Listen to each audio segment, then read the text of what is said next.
大家好，我是傻利生。最近大家有投资股票吗？你能不能马上的告诉我，股票市场这个游戏规则是什么？低买高卖，对吧？对啊，能赚到钱的基本都是这个道理。设计股票市场的人呢，也是这样的告诉你的。他们让你低买高卖，但往往想着低买高卖的人呢，都是亏钱的人。而这些亏钱的人呢，却是大多数的人。所以很多人认为投资股票是一件很大风险的事。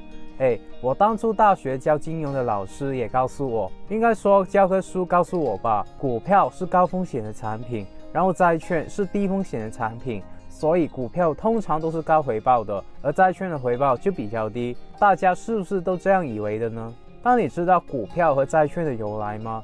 你知道这两种产品其实都是由一帮人设计出来的吗？大家有听过东印度公司吗？就是这家公司设计出来的。可能读过点历史的人呢，都会隐约记得鸦片战争好像与这家公司有关的。其实就是这家公司发明了整个我们现在的金融体系，而这家公司的掌控者也是掌控这个世界大部分财富的犹太人。所以其实大部分的人呢，为什么都是韭菜？为什么那些要替天行道的人都这么讨厌犹太人呢？为什么《货币战争》这本书看起来好像就是要黑犹太人呢？因为金融体系正在慢慢的控制这个世界。大家看过《魔戒三部曲》吗？这本是一个美国人写的书啊，他的前言是怎么写的？这人呢，把金融比喻成一只魔眼，他有一天会把全世界陷入到一个最悲催的地步。而这本书和电影讲的就是这一堆和平的人跟魔眼去打仗的过程。这魔眼也就是金融，只败过一次，败给过西班牙的阿拉贡王国。但我现在坦诚的说一句话，此时此刻我们已经没有人能够打败金融了，所以这本书更多的我觉得是一个愿望吧。那为什么金融这么可怕呢？金融是怎么来的？金融的本质是什么呢？既然金融这个游戏规则已经没有办法改变了，那么我关注的是，我怎么才能顺着这个规则赚到钱呢？或者换得好一点呢？今天我又是冒着风险去跟大家讲一些不为人知的事，希望大家点个赞，因为有缘的还能在播放列表里面找回这部影片。而我还是要强调一下，这个频道是专门培养老板、企业家、有钱人的。如果你不想错过以上的资讯的话呢，你可以考虑订阅我的频道，然后打开小铃铛。首先我们必须要知道股票是怎么来的，对不对？因为这样你才能知道设计股票的人呢，他们是怎么想的啊。荷兰在很长的一段时间呢，最发达的都是航运业，他们在海上运输，所以当时的荷兰有个称呼叫做海上的马车夫，他们是靠海上航运的。然后当时呢，有一帮犹太人利用这个特点发明了整个金融体系，他们成立了一家叫东印度公司，然后去策划了一个蓝图，他们希望把所有的航运权全都做到自己的手里面，这样他们就能控制所有的放运航海的执照，必须全都由东印度公司获得，也就是垄断了整个航运业。这计划虽好，但还有一个问题，就是我们大多数的创业者一开始都会面临的一个问题，资金不足啊，钱不够啊。你想要把300多家大大小小的航运团队都收购了，你得要有钱啊。需要多少钱啊？600万佛罗林币，我们当600万金币好了。可是当时这个犹太人手里呢，只有不到200万的金币，差一大截啊。那大家看看人家是怎么创业的，怎么解决资金的问题的。全世界在此之前呢，你去创业，你去开一家公司，都是由一帮认识的人呢共同投资成立的。资金怎么来呢？看看自己有多少，然后问家人朋友啊。现在很多人也只想到这种方法，但是这些犹太人呢，他们捉住了很多人不劳而获的心态。这世界不劳而获的人多不多啊？你那钱放着干嘛呢？你给我，我们帮你挣钱。于是呢，他们就创造了世界第一家股份有限公司。所以你们要知道股份有限公司是怎么来的，你们才知道今天的股票到底代表了什么。他们宣传的口语呢，很简单啊，我们可以让大量的人不劳而获。今天很多人也一样，买一个上市公司的股权，你等着它上市，然后就赚钱了。对啊，我们可以让很多人购买我们的股票，然后干嘛？我们干活，我们会成为荷兰最大的船队，我们会获取暴利，你们就掏钱，这些钱搁在兜里面再多也是死的。金币自己不会生孩子，这个就是当时的宣传口号啊。然后怎么样？把你们的钱都交给我了，我要帮你让金币生儿子，我们去创造贸易。去做体系，赚的钱呢给你分红，有大大的回报。如果你2-3年后想要退下来，不想干了，你还可以不干吗？这就是股份有限公司的由来，股票的由来。所以股份有限公司呢，在西方叫做 open 的公司，然后剩下的所有公司都叫做 closed 的公司。open 就是打开的意思嘛，也就是说什么人都能够当股东，所有想要不劳而获的人呢，都去把钱给东印度公司了。然后你去阿姆斯特丹证券所，你甚至还可以看见一幅特别大的油画，里面有一个像是女仆的人呢，提着一个钱袋。这钱袋是干嘛的？是阿姆斯特丹当时的市长，他将终身的积蓄都投给了东印度公司，所以不难想象，这东印度的公司呢，一下子就发财了。他把所有人的钱全都拿过来手里面，做了并购的远洋船队，开始统治了整个远洋的体系。这对于大家来说可能是一个故事啊，但如果你真的想要发财呢，想要透过创业去改变命运，这里面有2个概念。第一是懂得垄断，那些世界企业为什么这么赚钱呢？苹果垄断了手机行业， Microsoft 垄断了整个电脑的行业， Google 垄断了搜索行业嘛。那我们很喜欢研究的李嘉诚，他靠什么赚钱？房地产嘛。我们去研究香港这个地方，地少人多，那作为地产商怎么赚钱呢？让地变得更少，人变得更多啊，也就是供不应求更严重啊。那如果只有几个人供应，那么房子的价格谁来定啊？当然是李兄来定啊。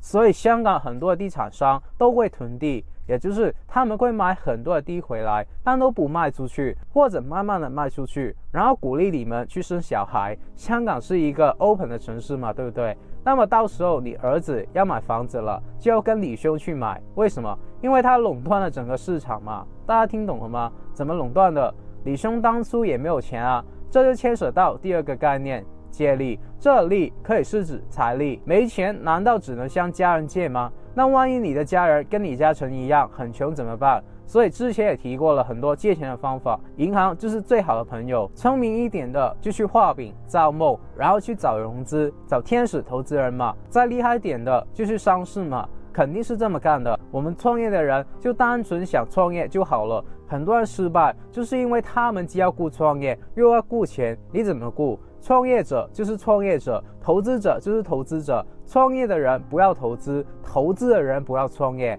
这不是废话，这是真理。在我看来，创业的人就是白手起家的人，那些自己投钱去创业的，就算成功了也经不起风雨，因为他们本来就不是在大风大浪的环境下活下来的人。所以我建议每一个一无所有的人呢，都一定要去创业，因为只要你知道如何垄断和借力，那怎么做得到呢？其实很简单，上一段影片也说了，元宇宙和人工智能的到来呢，虽然预测有90%的行业都会一瞬间的被淘汰，但同时也会让大家更自由的创业，互联网行业将会迅速的崛起。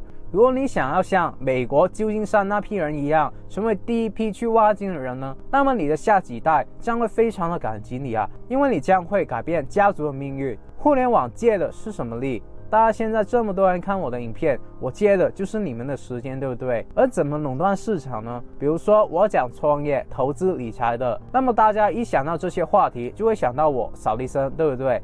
那这些怎么做出趋势去赚钱的话，我就不在这里说了，因为我花了很长时间做了一个培训，在影片描述栏上有连接，本来是收费的，那现在都不用了，免费的，大家有兴趣的就报名参加吧。那话说回来，你以为东印度公司就这么算了吗？其实这世界还有一家叫西印度公司，也是这些人当老板，他们开了2家公司。为什么？东印度公司干的活今天知道叫贸易船运，是拿来赚钱的。那西印度公司是干嘛呢？据说是职业的海盗啊，看到了吗？一手软一手硬，我们正常做我们的生意，但是谁敢抢我们的生意，我们就让海盗把他们干掉，他们黑白2道通吃啊，这样才能真正的控制整个游戏的规则嘛。这个就是金融的巨鳄，做生意投资是可以没有风险的，当你能够做最上游的时候，因为游戏的规则都是我们来定。我现在喜欢研究房地产投资啊，基本上稳赚啊。你看买一块地几个亿，因为其他人都买不起，所以按每一尺来算的话呢，地价是很便宜的。然后我就想办法融资，把钱找回来以后，再花点钱把这个楼盖起来。盖起来以后呢，我就把里面的房子分散卖出去，这个就是上游，是稳赚的。这里面最关键的就是融资。所以里面就有一个问题出现了，很多人在给钱，东印度公司号称能够不劳而获，那会不会有很多人是因为冲动才给他们投资的？而投资有的人扛得住，也有人扛不住啊，也就是说会有很多人想要把钱要回来啊。东印度公司呢，在这个时候才发现有一个危机啊，怎么办？怎么解决这个危机呢？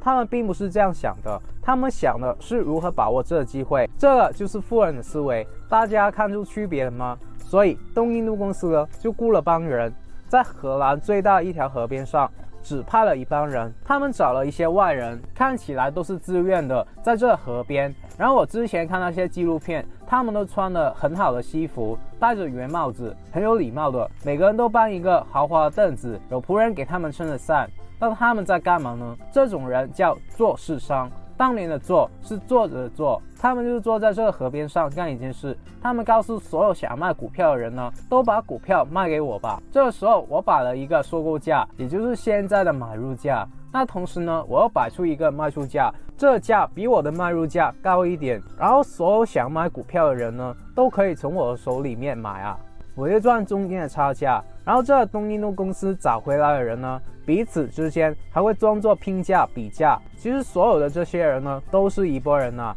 但价根本不是拼出来的，价格根本就是被那些犹太金融家操控的。什么意思呢？很奇怪，当时的市场上会传出这样的新闻，糟了，东印度公司的船都被海盗抢了，根本没钱回来，那怎么办呢？把股票卖了吧，恐慌嘛，恐惧嘛。所以今天金融市场里面永恒的一个话题，恐惧，所以拼命的去卖。那过了一段时间，发现消息是假的，又会发现大金矿了，运金子的船都要回来了。这个时候大家会怎么样？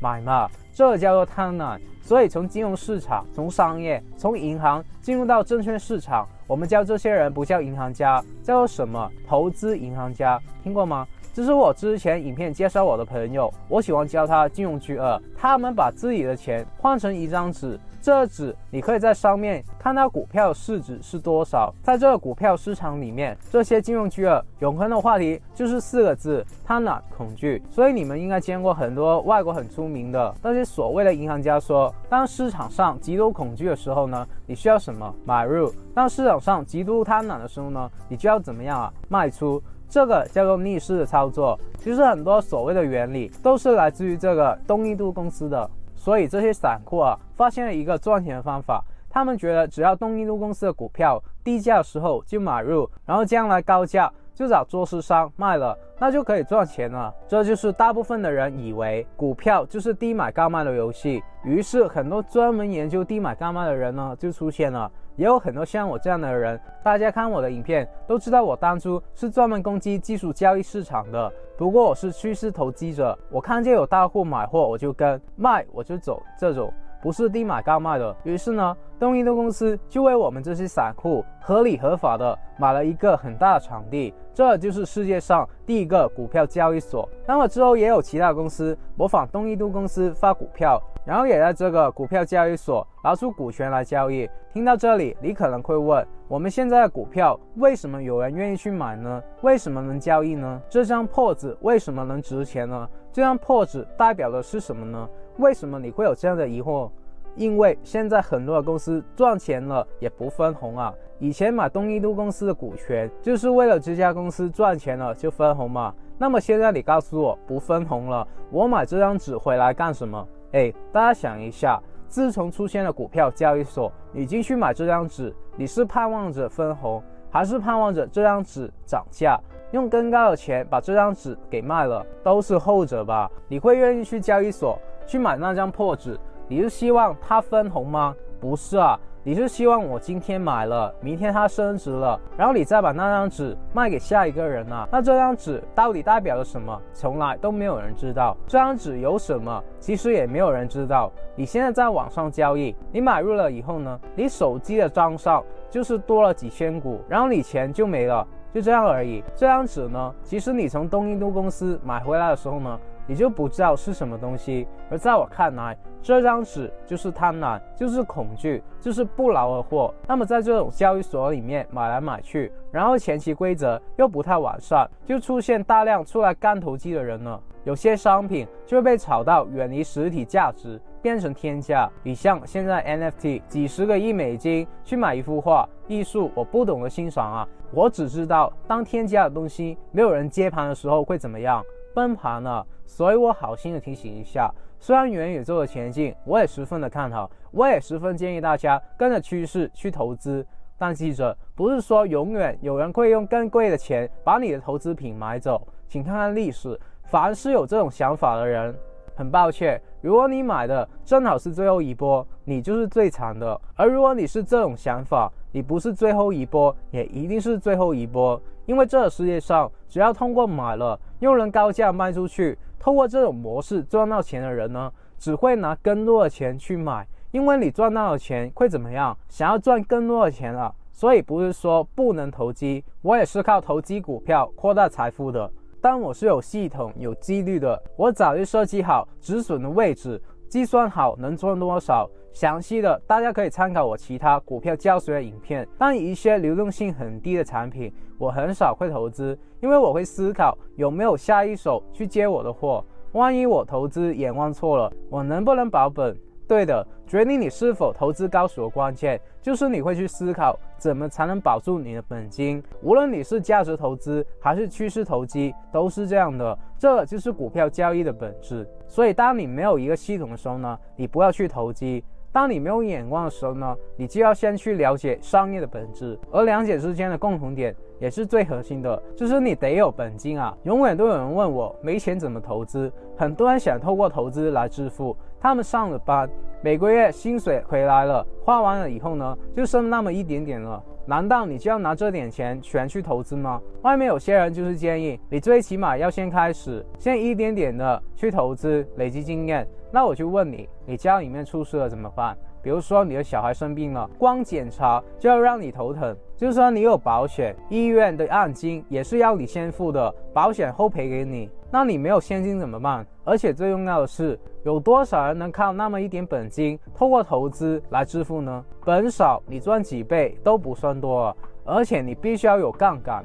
就是你拿100赢1万嘛，那同样你也拿100输1万啊，那这是你能玩的吗？当然有很多天才，我自己也是公司做起来才敢接触杠杆的，但我们不说特例，我们只说大数法则。投资讲的是复利，你本少，你学了我其他影片的方法，我能让你不亏，我能让你赚钱，但我不能让你很快的发财啊，因为你本少啊。所以你先得把本金给找到啊，应该这么说吧。元宇宙的出现，我理解应该是不会再有员工了，所有的员工将会被淘汰，所有的人都会为自己而干活，因为在虚拟的世界，你将会获得无限的自由，因为这个世界就是属于你的。而将来所有的行业都必须建立在互联网的基础上，将来肯定是知识和粉丝的经济趋势。所以我再建议大家，自媒体将会是下一个创业潮流。不，现在已经是了。每一个人都可以创业，每个人都可以零成本的去建立自己的品牌。创业不再是一件困难的事了。现在靠自媒体赚钱最多的是一个小孩，他一部手机，一个耳机，把影片拍摄好了以后放上 YouTube， 随随便便的就赚几个亿美金了。这是为什么？为什么那些直播带货的人呢，一个人就等于一家上市的公司？因为他们有流量啊，因为他们占据了别人的时间啊。这样来，时间真的就是金钱了。如果那个小孩懂得做生意的原理，他赚的远远不止这些。而我们创业商学院的存在，就是专门研究如何让大家透过零成本创业而改变命运的。我们会直接告诉你一个系统，手把手的告诉你怎么做，应该做什么，就是做生意的一切心法，包括怎么营销、大局观、趋势发展、商业模式，我本人都会亲自的授予大家。因为我们讲出来的这些都是我本人亲自实践过的，花了大量的金钱去研究和做市场调研所得出来的数据，是非常机密的商业机密。所以如果大家希望成为趋势创业者的话，你一定要走进我的创业商学院。如果你现在加入，除了获得前期的优惠以外，我本人还会送你财富自由品书会的汇集。你除了可以听书以外，我本人也会不定期的讲一些课程，最重要的是，我们有一个几千人的 Facebook 富人精英群组，大家可以在里面互相分享资源和赚钱的资讯，是一个商圈的概念。好了，那这些犹太金融家也不是一帆风顺的，他们也出现了危机，因为他们杀了一个国王的孩子，结果呢，英国人就派大军来报复了。原因很复杂，我就不多说了。这些东印度公司的犹太人就跑了，因为在军队面前呢，他们再有钱也没有用啊。所以我之前也说了，这世界上所有的东西都不是属于你的，是属于有权利的人的，钱也一样。这些犹太人呢，也意识到这一点，所以他们跑到一个叫做西班牙的国家。为什么呢？因为他们找到了一个犹太的伙伴，这人呢就很聪明的找到了西班牙的国王，干了一件事。我问你，国家和国家之间一旦发生了战争，是不是最缺钱？钱能从哪里来呢？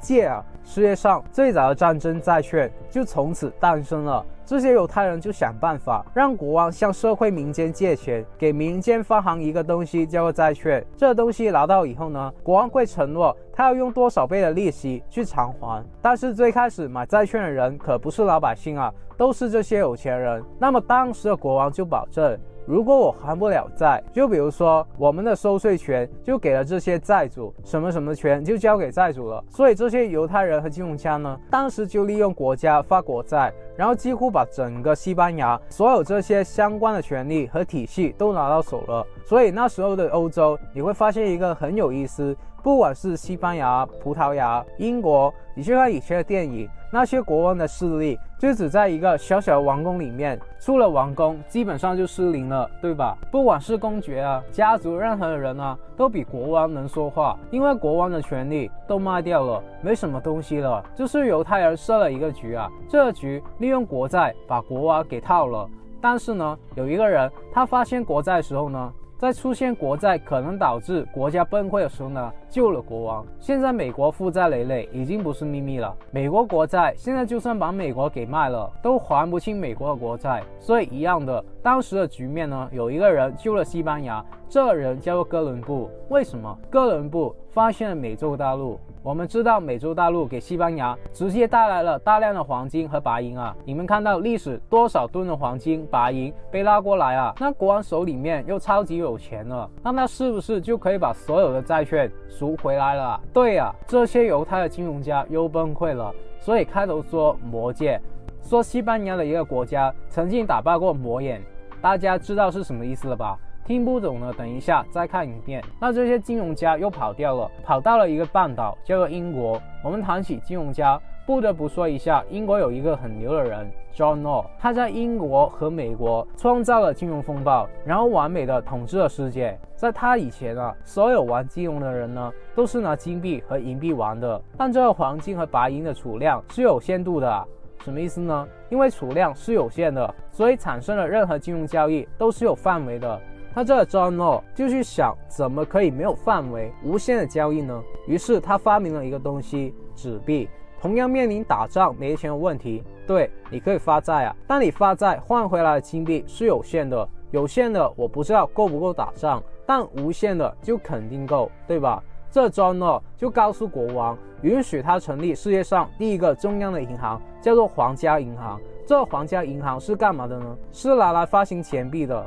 国家发行纸币，你信不信？就是如果你拿了我的纸币，就可以拿着这个凭证到国王里换取同样数量的金币，你信就 OK 了。这 John Law 认为啊，货币只要有人信就可以了。如果大家之前有看过我其他影片，都知道美国取消金本位之后呢，为什么美金还可以想要印多少就多少啊？因为全世界的人民都信啊。为什么这些人都信啊？因为他们国家教育他们的啊。那为什么这些国家会去选择相信没有黄金做 backup 的美金呢？很简单啊，他们不得不信啊，看到也只能装看不到啊。你去看看美国的国债，欠钱的就是老大。所以美国是一个把金融玩透、很有智慧的国家，是现在金融家最多的地方。所以前几天我大学有一个师兄，他做金融公司的，他想要介绍我一些债券的产品，然后他说美国国债很安全，所以回报比较低一点，然后这是他们公司最受欢迎的产品。我笑了笑，然后就走了。